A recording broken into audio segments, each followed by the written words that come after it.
On this episode of Just a Tip, we talk about how to get a little bit tighter on the squats. So when you're doing the squat, generally, as a rule of thumb, the narrower your hands are on the squat bar, the tighter you can get the bar on the back. And tightness is king in powerlifting and training strength and developing strength. Any exercise you do, any movement you do, you want to be able to stay tight. So having your hands in narrow on the bar is always going to create much more tightness on your back than having it out wider, generally speaking.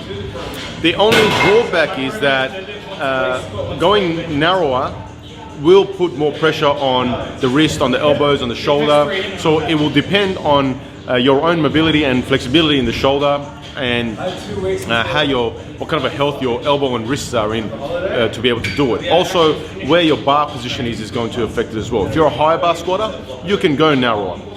If you're a low bar squatter, it's going to hurt more if you go narrower because more of the bar will be resting on your wrist and on your elbows and stuff like that. So, assuming you have the mobility and to a degree the pain tolerance, then the narrower you can go, the better it is on the squat. You'll be able to get the bar much more tighter and be able to squeeze the arms in towards the body a little bit more and get things much more packed in, nice and tight. But let your mobility and your pain threshold dictate how narrow you can go.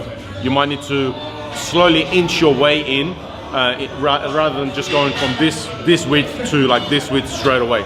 Go maybe 2 finger widths in, try that for a week or two, then go another 2 finger widths in, and so on until you get as tight as you feel comfortable. Hopefully that helps out. Try it out, let us know how it goes. You can either do them with some bands or you can do them with the cables.